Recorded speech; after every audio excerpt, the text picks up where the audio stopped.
Welcome friends, welcome to education channel. नमस्कार दोस्तों, स्वागत है एजुकेशन चैनल पे। फ्रेंड्स, आज का जो ये टॉपिक है, ये topic is related to Uttarakhand disaster. Uttarakhand में जो डिज़ास्टर हुआ है उससे रिलेटेड आज का ये टॉपिक है और हम स्पेसिफिकली कवर करेंगे जो ये डिज़ास्टर हुआ है वो क्या है, क्या क्या इसमें जो है मेजर्स लिए जा रहे हैं। क्योंकि जो डिज़ास्टर मैनेजमेंट है it's a important concept of UPSC के एग्ज़ाम का भी एक इम्पॉर्टेंट सिलेबस है और बाकी एग्ज़ाम्स में भी इससे रिलेटेड क्वेश्चंस आते रहते हैं।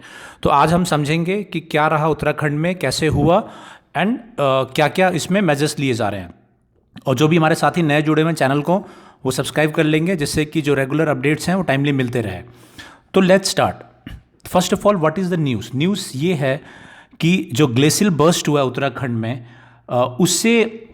उसमें काफ़ी जो लोग हैं वो डेड हो चुके हैं। मतलब अभी तक अराउंड 100 लोग मिसिंग ये एस्टिमेट किए जा रहे हैं। कुछ बॉडीज़ रिकवर्ड हुई है। नाउ ज्योग्राफी का और एनवायरनमेंट का बहुत इंपॉर्टेंट कॉन्सेप्ट है। ये हुआ कहाँ पे, ये नंदा देवी एरिया है चमोली डिस्ट्रिक्ट में, उत्तराखंड में। और जो एक ग्लेशियर लेक जिसे बोली जा रही थी, अभी तक ये अनुमान लगाया जा रहा है कि उसके बर्स्ट होने की वजह से जो स्लज है और पानी है काफ़ी संख्या में, काफ़ी मात्रा में वो नीचे आया है और जिससे कि एक अवलांचे के रूप में आया है, जिससे कि फ्लैश फ्लड हुआ ऋषिगंगा और धौलीगंगा रिवर में। नाउ ये भी ध्यान रहे कि अभी तक जो एनवायरमेंटल एक्सपर्ट हैं, जो जियोलॉजिकल एक्सपर्ट हैं, उनके द्वारा अभी तक ये क्लियर नहीं किया गया कि एग्जैक्ट रीजंस क्या है। लेकिन अभी इनिशियली जो एस्टिमेट किया जा रहा है it's because of glacial burst और उसकी वजह से ये पूरा फ्लैश फ्लड आया है। ना फ्लैश फ्लड क्या होता है, इंपॉर्टेंट कॉन्सेप्ट। फ्लैश फ्लड होता है कि अचानक जब बहुत सारी बारिश हो जाए या अचानक कोई बादल फट जाए या कोई जो ग्लेशियर जो लेक बनी हुई है वो फट जाए और उसकी वजह से काफ़ी पानी बढ़ जाए, तो उसको फ्लैश फ्लड काउंट करेंगे। और फ्लैश फ्लड की वजह से काफ़ी ज़्यादा नुकसान भी होता है ना। एक इम्पॉर्टेंट कॉन्सेप्ट है, ये बर्स्ट होने के बाद में नेशनल क्राइसिस मैनेजमेंट कमेटी इसकी मीटिंग हुई है और कैबिनेट सेक्रेटरी के अध्यक्षता में मीटिंग होती है। तो ये नेशनल क्राइसिस मैनेजमेंट कमेटी, ये कॉन्सेप्ट याद रहे डिजास्टर मैनेजमेंट में कि डिजास्टर मैनेजमेंट, कभी कोई डिजास्टर होता है तो एक क्राइसिस मैनेजमेंट कमेटी है जिसमें कि कैबिनेट सेक्रेटरी जो सीनियर मोस्ट सिविल सर्वेंट हैं उनकी अध्यक्षता में मीटिंग की जाती है। तो ये कॉन्सेप्ट याद रहे। जोग्राफिकली मैंने आपको बता दिया ये ग्लेशियल बर्स्ट और ये फ्लैश फ्लड ये क्या है ना। इसमें और क्या है इंपॉर्टेंट न्यूज़ ये है कि अभी जो वहाँ के चीफ मिनिस्टर है उनका ये कहना है कि अभी तक जो इको सेंसिटिव हिमालयन रीजन है इसमें पहले भी वार्न किया गया था कि इस तरीके की सर्कमस्टेंसेस हो सकते हैं। क्यों वार्न किया गया था? बिकॉज ऑफ डिफरेंट एक्टिविटीज़, क्योंकि यहाँ पे डेवलपमेंट एक्टिविटीज़ भी चलती रहती है।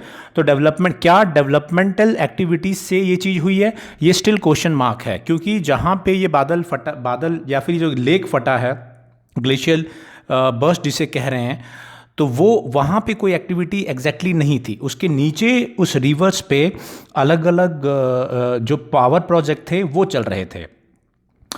तो ये तपोवन एक टनल था 900 मीटर लॉन्ग, वो भी अफेक्ट हुआ है। सो ये आपको ध्यान रहे कि इसकी वजह से एक ऋषिगंगा हाइडल प्रोजेक्ट है जिसकी की कैपेसिटी थी 13.2 मेगावाट्स, वो भी अफेक्ट हुआ है। तो ये पावर प्रोजेक्ट ध्यान रहे एनटीपीसी तपोवन विष्णुगढ़ प्रोजेक्ट है। तो this is important. Now what else, इसमें दो तीन चीज़ें कॉन्सेप्ट चलेंगी। अभी इसको हम आगे पढ़ते हैं। इसमें दो तीन चीज़ें और इंपॉर्टेंट है। एक ये है कि जो बार बार इशू आता है, डिबेट होता है एनवायरमेंटल वर्सेस डेवलपमेंट, कि मतलब किस तरीके से डेवलपमेंट किया जाए एनवायरमेंट का ध्यान में रखते हुए। जैसे उत्तराखंड में मैंने पहले ही बताया था कि चारधाम प्रोजेक्ट भी चल रहा है। चारधाम प्रोजेक्ट क्या है? चारधाम प्रोजेक्ट ये है कि जो रोड्स हैं जो चारधाम को कनेक्ट करते हैं, वहाँ पे छोटा चारधाम भी जिसे बोलते हैं, गंगोत्री, यमुनोत्री, केदारनाथ, बद्रीनाथ, तो यहाँ तक जाने वाले जो रोड है उनको वाइड करने का काम चल रहा है। तो उनको भी सुप्रीम कोर्ट में उसको चैलेंज किया गया था और उसको पास किया गया कि बाद में कि एक लिमिट तक ही वाइड किया जाएगा। तो ये हरदम कॉन्सेप्ट चलेगा कि रोड वाइडनिंग कितना कर सकते हैं ना। एक इंपॉर्टेंट चीज़ ये समझने की ज़रूरत है कि जो पूरा उत्तराखंड एरिया है उसमें काफ़ी पार्ट चाइना बॉर्डर से भी लगता है, तो वहाँ पे रोड कंस्ट्रक्शन भी इंपॉर्टेंट है, क्योंकि इंफ्रास्ट्रक्चर और रोड कंस्ट्रक्शन अगर नहीं होगा तो चाइना के बॉर्डर तक हमारी जो आर्मी या जो सिक्योरिटी फोर्सेस है वो पहुंच नहीं पाएंगे, टाइमली नहीं पहुंच पाएंगे, तो उसकी वजह से डेवलपमेंट इज़ ऑल्सो इम्पॉर्टेंट। और दूसरा ये है कि पिलग्रिमेज सेंटर भी है, तीर्थ यात्रा का भी जगह है, तो वहाँ पे वो तीर्थ यात्रा के लिए भी बहुत ज़रूरी है कि रोड्स वाइड रहे।